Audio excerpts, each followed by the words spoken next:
Augusta Metro Chamber and Savannah River Nuclear Solutions, Tuesday, June 18th, for Women in Business to learn tactical skills for female self-defense. Register online at augustametrochamber.com.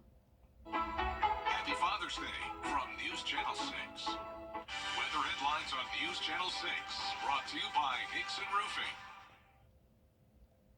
Some isolated showers around for your Father's Day evening, and it's also very hot and humid. I'll have all the details on the forecast for this week ahead coming up. Right now on News Channel 6 at 6, the Biden-Harris campaign makes a stop in Augusta. Why they were here, coming up.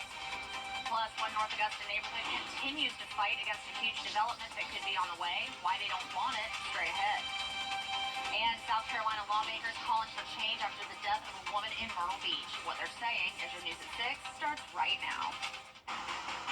Live from Television Park, this is WJBF News Channel 6 at 6.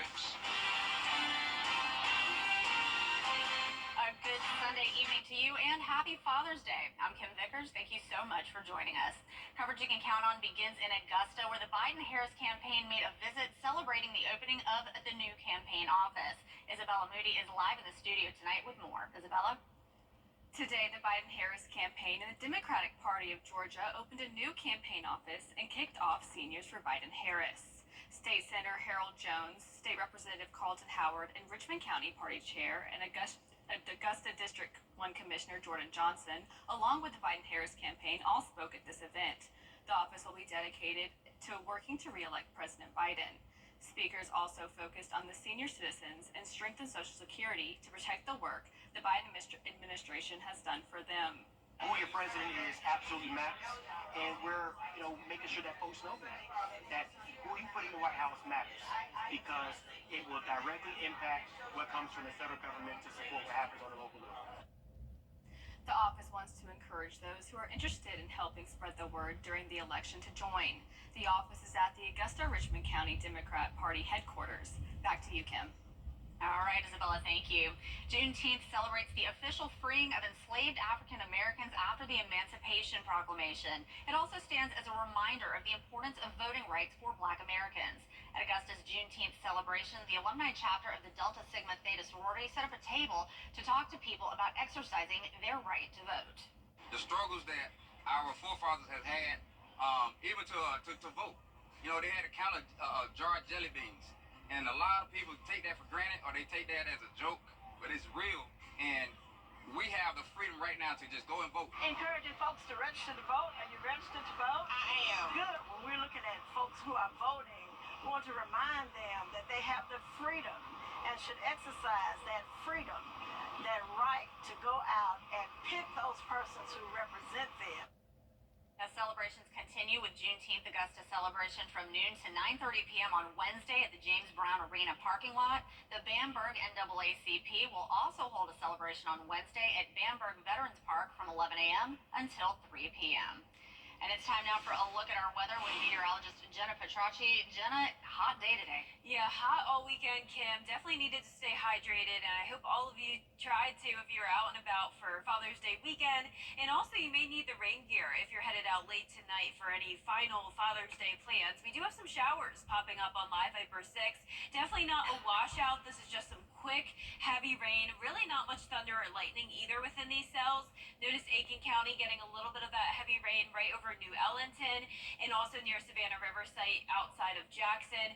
Now there's downtown Aiken, and notice this green line. That's a sea breeze front. So this is a front that moved in from the coastline, and sometimes this happens in the summertime where we have these pop-up showers and storms from those sea breeze fronts, but it's never a complete washout of a day. Then also down in McDuffie and Jefferson County outside of Thompson and right over Rennes, we have some of that heavy rain, and also a shower just came through Bamberg and is now over in Denmark. Now other than that, looking pretty good. It's dry here on our Terry Lambert Hyundai Skyview Cam in downtown Waynesboro. If you look closely though, you can see this rain shaft coming down in the distance though. So once again, if you're headed out late tonight, just keep the umbrella with you, but other than that, pretty nice night. Temperatures are in the low 80s through low 90s, so big range of temperatures.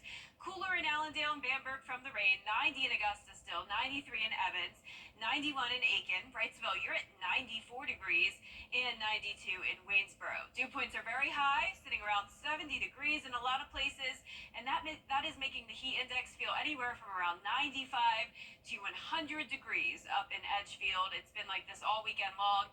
Winds are coming in from the southeast, 10 miles per hour in Waynesboro, 6 in Augusta. A lot of Gulf moisture as well, so more storms happening around the Gulf Coast states. And coming up the rest of this week, we'll start out dry, but we will have some tropics to watch. So I'll have all the details on that coming up. Back to you, Kim. All right, Jenna, thank you. People living in one North Augusta neighborhood are fighting to keep a huge development from their back doors. In March, the North Augusta Planning Commission denied a proposal to rezone 130 acres surrounding the Sudlow Crossing neighborhood off of Escaga Lake Road. The plan is to build nearly 500 single-family homes. Homeowners are worried about what could happen if the council doesn't uphold the decision. It's already horrible traffic. We already have lots of accidents out there. And just knowing that if you have 500 homes, it's probably 1,000 cars that are going to be on the streets. The city council will vote on it on Monday at the municipal building at 6 p.m. Augusta city leaders are working to uplift neighborhoods and strengthen communities as part of the Georgia Initiative for Community Housing. It's an opportunity for cities and counties across the Peach State to submit an application for their city to receive services in the form of technical assistance to develop housing in their neighborhoods. Out of 18 applications, Augusta was one of 4 cities selected for the initiative.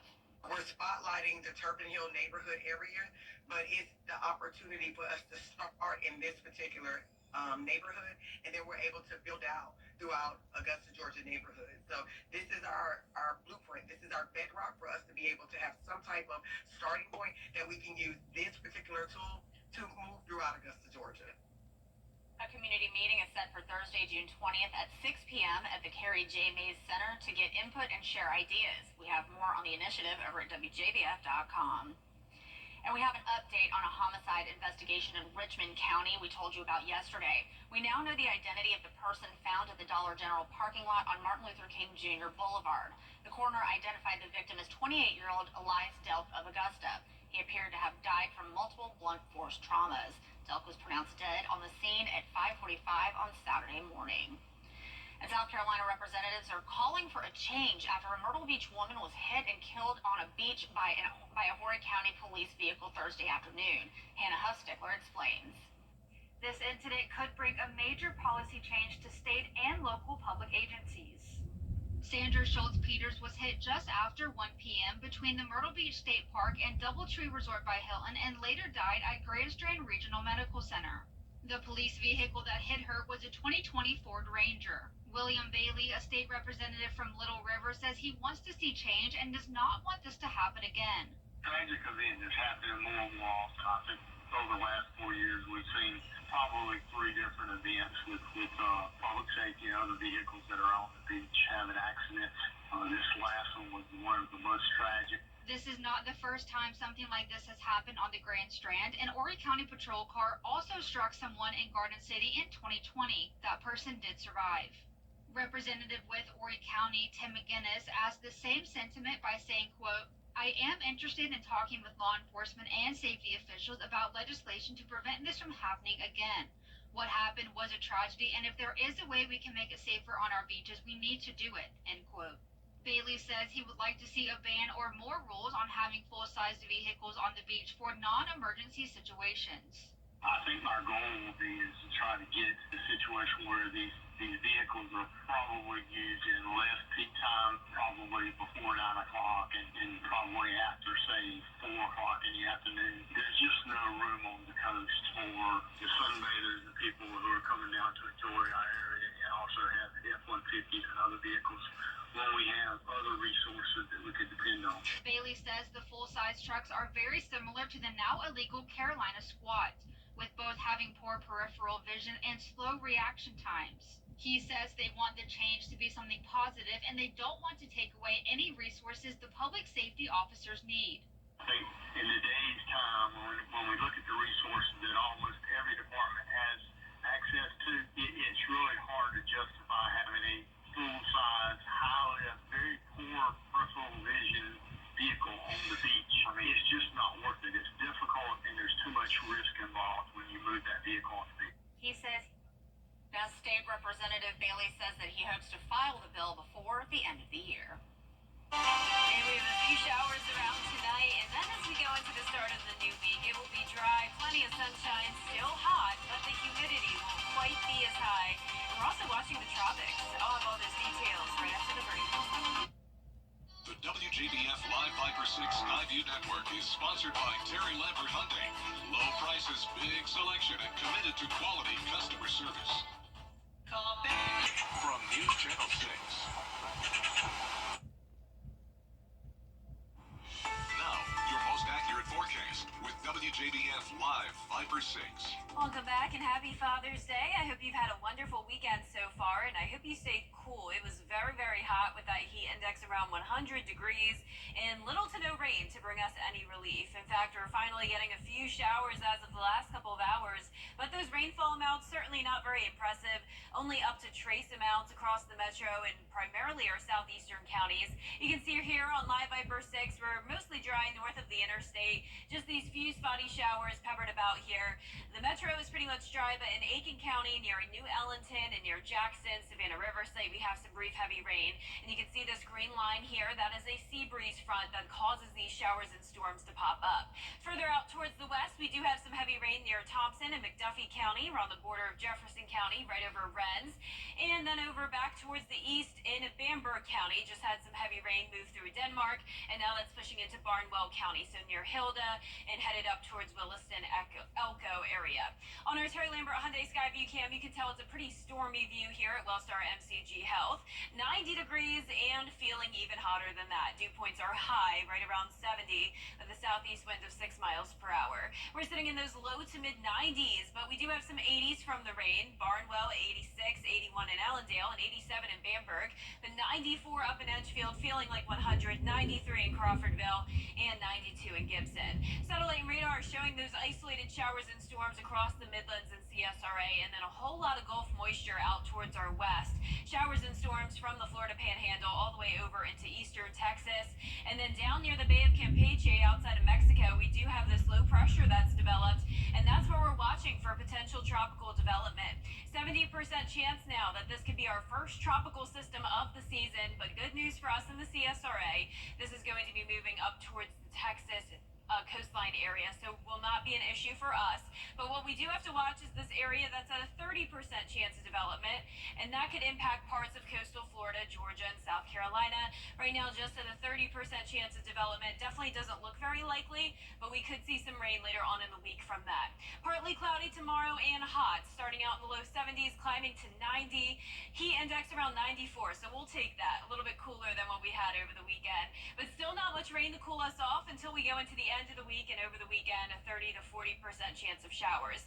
The rest of this evening, a few pop-up showers until around 9 o'clock. Then we're drying out with those skies mostly clear. And as we go through time here, you can see that tropical moisture around the Gulf Coast, but overall that high pressure keeping us dry over the next couple of days with not much going on. So it's going to be mostly sunny all the way through your Thursday. And then once again, we'll have to watch later on in the week for that chance of tropical development. Lows tonight in the low 70s, highs tomorrow will be in the low 90s, and your 10-day forecast showing the low 90s all this week. Very consistent temperatures, lows in the mid 60s. First day of summer on Thursday, and it will be feeling like it. Then that 30 to 40% chance of rain Friday through next Wednesday. Back to you, Kim.